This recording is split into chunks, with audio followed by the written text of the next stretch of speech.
Right, మధ్యప్రదేశ్లో జరిగిన ఘోర రోడ్డు ప్రమాదానికి సంబంధించిన బ్రేకింగ్ ఇది. సిహోరా వద్ద సిమెంట్ లోడ్తో ఉన్న భారీ ట్రక్ మినీ బస్సును ఢీకొట్టింది. ఈ ప్రమాదంలో 7 మృతి చెందగా మరో 6 తీవ్ర గాయాలయ్యాయి. క్షతగాత్రులను స్థానిక హాస్పిటల్కి తరలించి చికిత్స అందిస్తూ ఉన్నారు.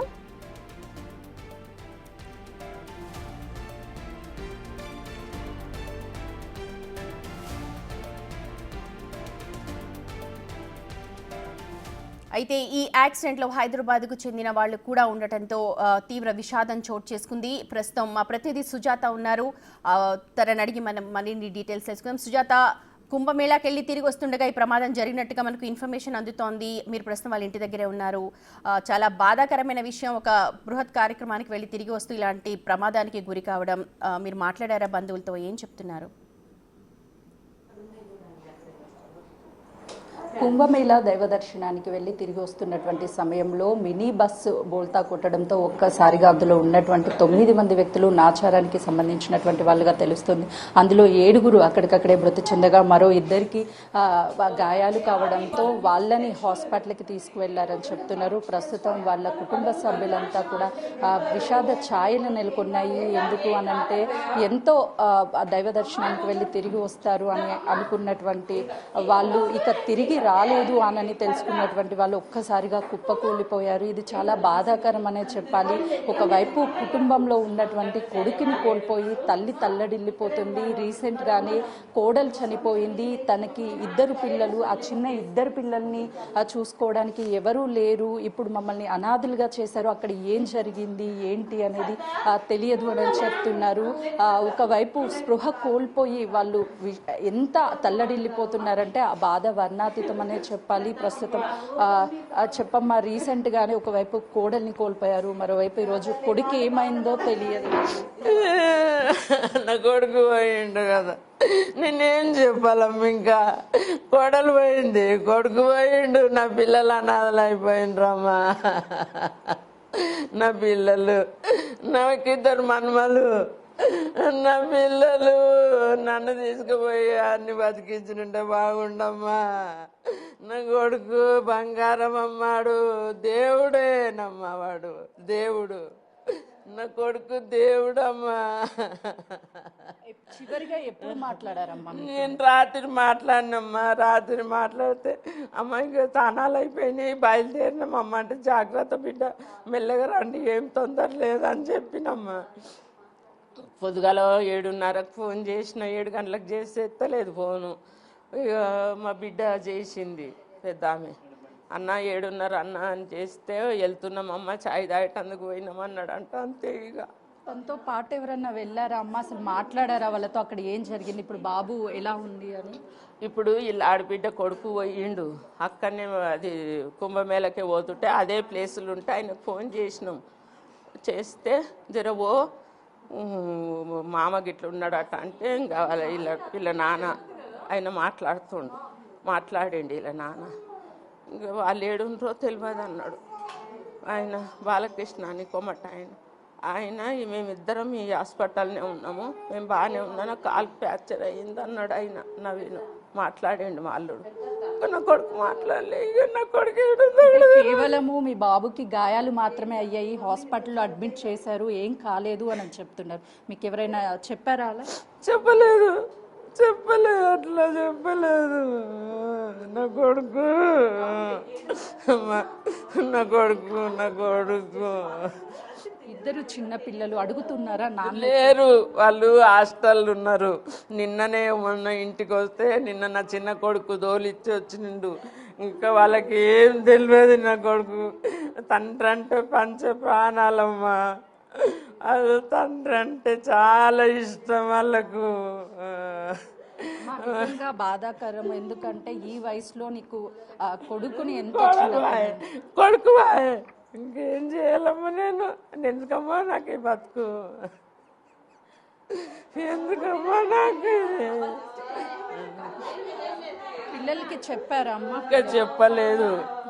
జస్ట్ గాయాలయ్యాయని మాత్రమే ఇన్ఫర్మేషన్ వస్తుంది. ఒకే కుటుంబంలోకి సంబంధించి ఇద్దరు వెళ్ళారు, కానీ అక్కడ ఏం జరిగింది ఏంటి అని తెలియక తల్లడిల్లిపోతున్నటువంటి పరిస్థితి ఉంది. కేవలం గాయాలు మాత్రమే అయ్యాయి, అవుట్ ఆఫ్ ఇంజురీస్ ఎక్కువగా అయినప్పటికీ వాళ్ళని హాస్పిటల్లో అడ్మిట్ చేశారని మాత్రమే వస్తున్నటువంటి ఇన్ఫర్మేషన్. కానీ వేరే రాష్ట్రం కావడంతో అక్కడ ఎవరు కాంటాక్ట్లో టచ్లోకి లేకపోవడం వల్ల వాళ్ళకి ఏమీ అర్థం కాక అక్కడ పరిస్థితి అసలు ఏంటి, ప్రస్తుతం వాళ్ళు ఎక్కడున్నారు ఏంటి అనేది కనీస ఇన్ఫర్మేషన్ కూడా తెలియక ఒకవైపు చూస్తున్నాము. ఆ బాధ వర్ణాతీతం అనే చెప్పుకోవచ్చు. దేవుడికి ప్రార్థించడం తప్ప చేసేది ఏమీ లేదు, ఏమీ అయి ఉండదు అని చెప్పేసి వాళ్ళు అనుకుంటున్నప్పటికీ కానీ అక్కడ సిచ్యువేషన్ ఏ విధంగా ఉంది ఏంటి అనేది అర్థం కాక తల్లడిల్లిపోతున్నారు. తల్లి ఒకవైపు మనవళ్ళకి తల్లిని కోల్పోయారు, ఇప్పుడు తండ్రిని కోల్పోయారు, పిల్లలకి ఏమని చెప్పాలి, నాన్న ఎక్కడున్నాడు అని అడిగితే నేను ఏం చెప్పాలి అంటున్నారు. వీళ్ళు ఇప్పుడుకి ఈ కుటుంబ సభ్యులు తొందరగా ఎంత వీలైతే అంత త్వరగా ఇంటికి పంపించండి, మా పిల్లలు ఎలా ఉన్నారో, మా కొడుకులు ఎలా ఉన్నారో, మా భర్త ఎలా ఉన్నాడు అని చెప్పేసి ఒక్కొక్క కుటుంబంలో ఒక్కొక్క బాధాకరం అని చెప్పాలి. ఎంతో 2 రోజుల పాటు ఫ్రెండ్స్తో కలిసి కుంభమేళాకి వెళ్ళి దర్శనం చేసుకొని తిరిగి వస్తున్నటువంటి సమయంలో ఈ పరిస్థితి రావడంతో వీళ్ళంతా కూడా ఏం చేయాలో తెలియనటువంటి పరిస్థితి ఉంది. ఒకవైపు తల్లి తల్లడిల్లిపోతుంది, మరోవైపు అక్క, వీళ్ళంతా ఒక కుటుంబ సభ్యులు వాళ్ళు కావడంతో అక్కడ నుంచి ఎలాంటి ఇన్ఫర్మేషన్ వస్తుంది, ఎప్పుడు ఏం తెలుస్తుందో అర్థం కాక అయోమయంలో వాళ్ళు తల్లడిల్లుతున్నారు. మరొక వైపు వాళ్ళకి అసలు ఎవరైనా సమాచారం ఇచ్చారా ఏంటి అని అడుగుదాం. మీకు ఎవరైనా సమాచారం ఇచ్చారంటే అసలు కాంటాక్ట్ అయ్యారా? ఎలా తెలిసింది ఈ విషయం? ఫస్ట్ ఎవరో ఫోన్ చేసి మా చిన్నమామ నంబర్ పంపమనంటే ఏదో హాస్పిటల్ వచ్చింది. దాని తర్వాత ఎవరు అంటే ఇంటి దగ్గరికి ఎవరో వచ్చి ఇలా అని చెప్పారు. అప్పటికి ఇంకా ఎగ్జాక్ట్గా తెలీదు ఏమైందో. అంటే మీరు మాట్లాడే ప్రయత్నం చేశారా, కాల్ చేశారా? మా నాన్నతో అయితే మాట్లాడాను. లెఫ్ట్ లెగ్ ఒక్కటే ఫ్రాక్చర్ అయ్యింది అని అన్నారు. ఇంకా మా అమ్మ వాళ్ళది ఏం అడిగితే తెలీదు అని అన్నారు, వేరే హాస్పిటల్లో ఉన్నారని. అంటే మా అమ్మాయికి మీరు కాంటాక్ట్ అయ్యారా? కాల్ ఏమన్నా? మా అమ్మ వాళ్ళకి కాల్ చేస్తే స్విచ్ ఆఫ్ అనే వస్తుంది ఫోన్, ఎవరు లిఫ్ట్ చేయట్లేదు. జరిగినటువంటి సంఘటన చాలా బాధాకరము. ఈ నాచారంకి సంబంధించినటువంటి పరిధిలోనే 9 కుటుంబాల్లోకి సంబంధించినటువంటి వ్యక్తులు వెళ్ళారు. అందులో 7 చనిపోయారని చెప్తున్నారు. అసలు కనీసం వాళ్ళు ఇంటికి తిరిగి క్షేమంగా రావాలి అని చెప్పేసి కోరుకుంటున్నాము. కానీ ఏం జరిగింది అక్కడ ఏంటి అనేది అర్థం కాలేదు. వెళ్ళేటప్పుడు ఎంతో సంతోషంగా వెళ్ళారు, కానీ ఇలా అవుతుంది, ఇలా ఇన్సిడెంట్ జరుగుతుంది, లేకపోతే వాళ్ళకి ఇంజూరీస్ అవ్వడం కానీ లేకపోతే వాళ్ళ ప్రాణాలు కోల్పోతారని అస్సలు ఊహించలేదు. చాలా బాధాకరమని వాళ్ళ ఆవేదన అందరూ కూడా ఒకే కుటుంబ సభ్యుల, అంటే ఒక కుటుంబ సభ్యులైనా అందరూ, లేకపోతే ఫ్రెండ్స్ కూడా ఉన్నారా అందులో? మొత్తం 9 మంది, మొత్తం 14 మంది ఆ మినీ ట్రక్ లో ఉన్నారు అన్న ఇన్ఫర్మేషన్ ఉంది.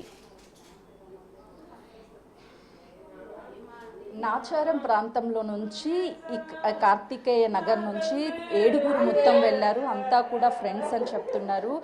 వీళ్ళంతా కలిసి వెళ్ళారు. కానీ ఇందులో ఉన్నటువంటి 7గురిలో చనిపోయినటువంటి వాళ్ళే ఎక్కువగా ఉన్నారు. 2కి మాత్రమే మేజర్ ఇంజూరీస్ అయ్యాయని తెలుస్తున్నాయి. రెగ్యులర్గా ఉదయం లేస్తే అందరూ ఫ్రెండ్స్ కాబట్టి ఒక ఏజ్ వాళ్ళతో పాటు వాళ్ళకంటే చిన్న ఏజ్ వాళ్ళు కూడా ఫ్రెండ్స్గా ఉండి ఒక కుటుంబం లాగా ఉంటాము. అలాంటిది ఈరోజు వెళ్ళినటువంటి వాళ్ళలో 7 వరకు చనిపోవడం నిజంగా బాధాకరం అని చెప్తున్నారు. పక్కనున్నటువంటి ఫ్యామిలీ మెంబర్స్ కూడా ఎంతో కలిసి ఉండే వాళ్ళము. ఒకే కుటుంబంలో అటు తండ్రితో పాటు మరోవైపు మేనమామ, కొద్దిసేపటి క్రితం మనతో మాట్లాడినటువంటి అమ్మాయి నాన్న కాల్ చేసి నాకు కాలుకి ఇన్జూర్ అయింది, మామయ్య ఎక్కడున్నాడో తెలియదు అని చెప్పేసి వాళ్ళ నాన్న చెప్పాడు. కాల్ చేస్తే ఫోన్ స్విచ్ ఆఫ్ వస్తుంది అని తన చెప్తున్నారు. మరోవైపు పక్కనే ఒకే కాలనీకి సంబంధించినటువంటి వీళ్ళు అందరం కలిసి వెళ్దాము, ప్రయాగకి వెళ్దాము, అక్కడ జాలీగా గడపడంతో పాటు ఈ దైవ దర్శనం కూడా చేసుకున్నట్లుంటుంది అని అందరూ కలిసి వెళ్ళారు. కానీ తిరిగి వచ్చేటటువంటి సమయంలో వాళ్ళ స్నేహం అక్కడ కూడా విడిపోలేదనే చెప్పాలి. ఎంత కలిసి అక్కడికి వెళ్ళారో తిరిగి వచ్చేటప్పుడు కూడా అందరూ ప్రాణాలు అంటే మరణంలో కూడా స్నేహం బంధుత్వం వీడలేదు అని చెప్పేసి వీళ్ళు ఆవేదనతో పాటు బాధను వ్యక్తం చేస్తున్నారు. చిన్న పిల్లల దగ్గర నుంచి అసలు ఏమైంది, ఏం జరిగింది వాళ్ళకి తెలియదు. కానీ వాళ్ళ తల్లిదండ్రులు ఏడుస్తుండడంతో ఆ పిల్లలు కూడా ఏం జరిగిందో తెలియకపోయినా సరే వాళ్ళ ఆ తల్లిదండ్రులు ఏడుస్తుంటే వాళ్ళు కూడా గుక్క పెట్టి ఏడుస్తున్నారు. వాళ్ళని ఓదార్చడము ఎవరి తరం కాదనే చెప్పాలి. ఒక కుటుంబంలో 2 విషాద ఘటనలు జరిగితే ఒక ఇష్యూ జరిగితేనే చిన్న కుటుంబంలో వ్యక్తులకి గాయమైంది తెలిస్తేనే తల్లి తల్లడిల్లిపోతుంది. కొడుకుకి ఏమైంది దగ్గర ఉండి చూడడానికి వెళ్ళడానికి కూడా పరిస్థితి లేదు. ఎక్కడో మధ్యప్రదేశ్ అంటే వేరే రాష్ట్రంలో జరిగినటువంటి ఘటన కాబట్టి పోలీసులు కావచ్చు, ఆ స్టేట్కి సంబంధించినటువంటి వాళ్ళందరూ సపోర్ట్ చేయాలి. వెంటనే చనిపోయినటువంటి వాళ్ళని నాచారంలోని తమ సొంత ఇళ్ళకి పంపించాలి. అక్కడ ట్రీట్మెంట్ అందుతున్నటువంటి వాళ్ళు ఎవరైతే ఉన్నారో వాళ్ళకు కూడా మెరుగైన ట్రీట్మెంట్ అందించాలి అని అంటున్నారు. మరోవైపు ఆ పిల్లలకి అసలుకి ఏం తెలియదు, కానీ పెద్దనాన్న అని చెప్పేసి ఆ పిల్లలు తల్లడిల్లిపోతున్నారు. ఈ ఘటన అందరినీ కలిచివేస్తుంది. ప్రస్తుతానికి వాళ్ళ కుటుంబంలో విషాద ఛాయలు నెలకొన్నాయి. ఎప్పుడు వస్తాడు పెద్దనాన్న, ఎక్కడికి వెళ్ళాడు అని పిల్లాడు తల్లడిల్లిపోతున్నాడు. రోజు వాళ్ళ పెద్దనాన్నతో ఆడుకుంటున్నటువంటి పిల్లలు ఈరోజు పెద్దనాన్న ఎందుకు ఏడుస్తున్నారు అందరూ అని అర్థం కాక పెద్దనాన్న కావాలి అంటూ ఆ పిల్లోడు అడుగుతుంటే కుటుంబ సభ్యులు గుండె పగిలిపోతుంది. ఏం చెప్పాలి, అసలుకి ఏం చెయ్యాలి, ఏం జరిగిందని చెప్తే పిల్లలకి ఏం అర్థమవుతుంది అని వాళ్ళ బాధని వ్యక్తపరచలేక వెంటనే సతీష్ ఎక్కడున్నా సరే క్షేమంగా తిరిగి ఇంటికి రావాలి అని ఒకవైపు తల్లి అక్క ఇద్దరు కోరుకుంటున్నారు. వెళ్ళినటువంటి 2 కుటుంబ సభ్యులు ఒకరికి పరిస్థితి బాగానే ఉంది, మరొక వ్యక్తి పరిస్థితి ఏంటి అని తెలియక తల్లడిల్లిపోతున్నారు ఇక్కడ. రైట్ సుజాత, నిజంగా చాలా హృదయ విదారకమైన సిచ్యువేషన్ అది. చూడొచ్చు బిగ్ టీవీ స్క్రీన్ మీద ఓవైపు ఎలాగా యాక్సిడెంట్ జరిగిందో. హైదరాబాద్ నుంచి కుంభమేళాకు వెళ్ళి తిరిగి వస్తూ ఉండగా ఈ ప్రమాదం జరిగింది. రాంగ్ రూట్లో వచ్చిన ట్రక్ మినీ బస్సుని ఢీకొట్టడంతో ఈ ప్రమాదం జరిగినట్టుగా ప్రాథమికంగా మనకు తెలుస్తోంది. మృతులు నాచారంలోని కార్తికేయ నగర్, రాఘవేందర్ నగర్కు చెందిన వాసులు. మృతులు నవీన్, బాలకృష్ణ, సంతోష్, శశికాంత్, రవి, ఆనంద్, మల్లారెడ్డిలుగా గుర్తించారు. వీళ్ళందరూ కూడా బంధువులే. అందరూ నాచారం ప్రాంతానికి చెందినవారు. మొత్తం 3 బస్సుల్లో కుంభమేళాకు యాత్రగా వెళ్లారు. ప్రమాదానికి గురైన బస్ నంబర్ కూడా చెప్తున్నారు. AP 29W1525గా గుర్తించారు అధికారులు. అయితే ప్రమాద సమయంలో మినీ బస్సులో మొత్తం 14 మంది ప్రయాణికులున్నారు.